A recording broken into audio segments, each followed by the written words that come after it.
Hey, what you reading for?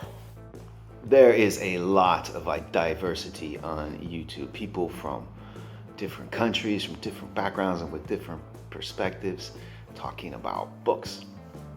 And this diversity is reflected in the diversity of books that are talked about on BookTube, which makes it all the more surprising, suspicious even, that these 4 amazing authors that I'm going to feature in this video, they are never talked about on BookTube. Now, two of these authors are translated from other languages, so I could understand why they have passed under the radar of English language readers. But the other 2 are from the US, one from the latter half of the 20th century and one contemporary writer. Now, I'm wearing a hoodie today because I got a bad haircut, and I figured instead of quitting YouTube, I'd just try out the hoodie for a while. If you are a fellow YouTube creator and you have talked about these authors, or at least one of them in a video, please go ahead and give us a link to your video in the comment section. Otherwise, thank you for hitting the like button and subscribing to the channel. If you haven't already, your support is greatly appreciated. Let's skip the intro sequence and jump right into it. The first writer I want to tell you about is Arto Paasilinna. Arto Paasilinna was a Finnish writer who from 1972 to 2019, he penned 36 novels. He enjoyed quite a bit of success in France and in other countries. That's why his work has been widely translated into many languages. However, only 2, maybe 3 of his novels were ever translated into English. Among them, one of his more famous novels, The Year of the Hare, which I thought was good. That was a good book. It is, however, my least favorite of the books of his that I've read. I prefer to recommend A Charming Mass Suicide. The original Finnish title is Hurmaava Jokoitsemurha. I read this book in French, Petit Suicide entre amis, also available in Spanish, Delicioso Suicidio in Gruppo, or in Italian, Piccoli Suicidi tra amici, and many other languages. A middle-aged Finnish man who is a bit disconnected from society, he decides he's had enough. He's going to end his life. And what he wants to do is he wants to throw himself off the cliffs of the coast of Portugal. So he hires a camper. He hires a camper to drive down to Portugal. He tells somebody about his trip, and the guy thinks, oh, that's a great idea. Can I come along, right? So they're driving down to Portugal, and they decide that their idea is so great that they should put an ad out in the paper and tell people about their brilliant idea.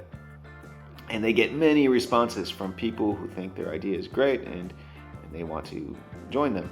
So they go around Western Europe picking up people to take them to Portugal for their mass suicide plan.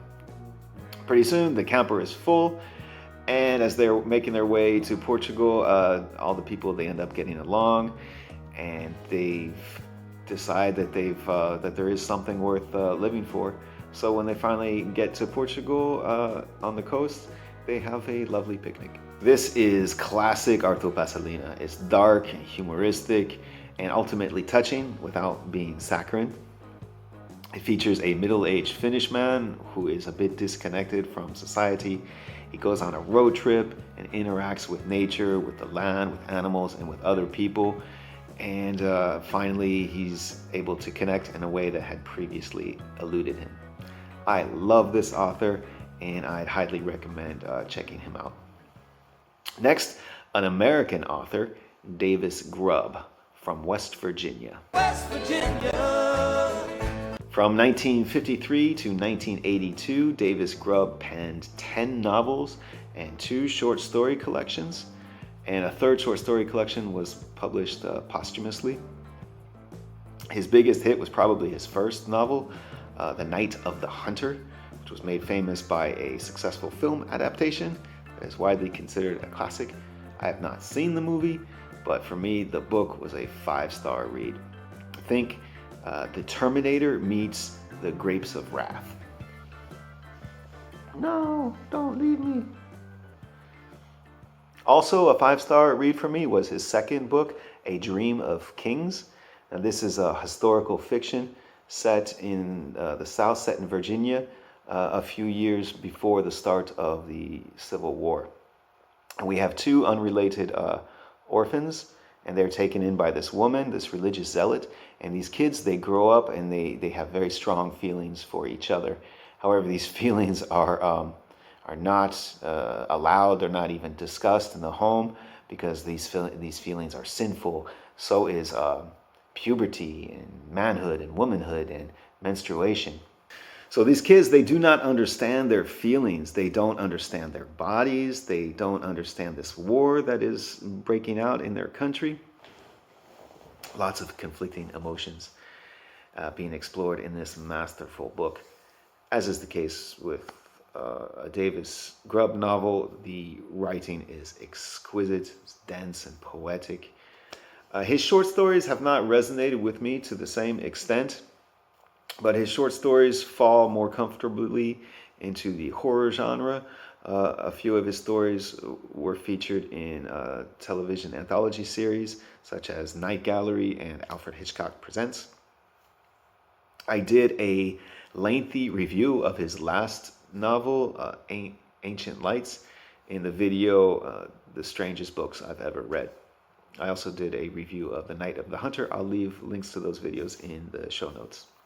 Next up, a contemporary American author, Craig Clevenger. So Craig Clevenger is a big influence.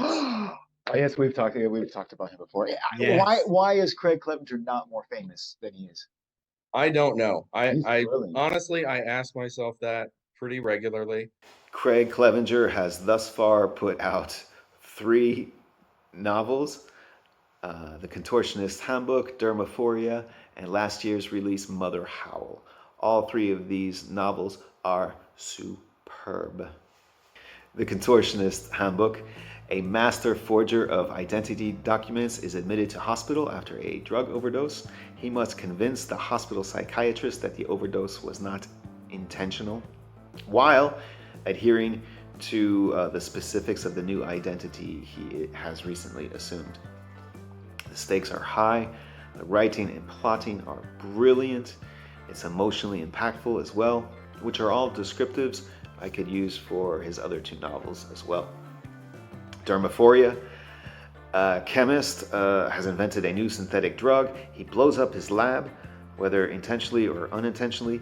He has to piece together his fragmented memory while evading the crime boss he worked for, and his life is not the only life in jeopardy. Mother Howl: the son of an infamous serial killer has his name changed to distance himself from his father. When he gets married and has a child to care for, he may just need to reclaim his birth name if he is to keep his family together.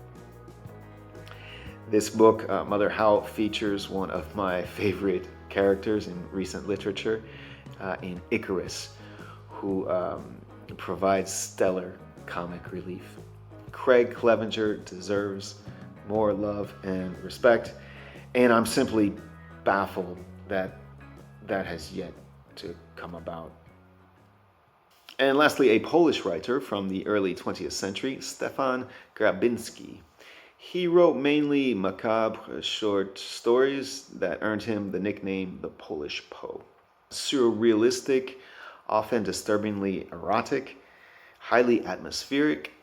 He also had a passion for trains, so trains and traveling by train.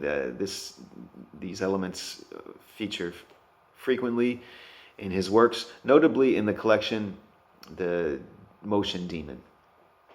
There have been 6 collections of his work translated into English, including The Dark Domain. Lovers of atmospheric horror with a touch of eroticism, I think, should check out this oft-neglected writer, Stefan Grabinski. Have you had any experience with the authors or the books I talked about in this video? Who is an author you feel has been sadly neglected by BookTube? I always love connecting with you in the comment section.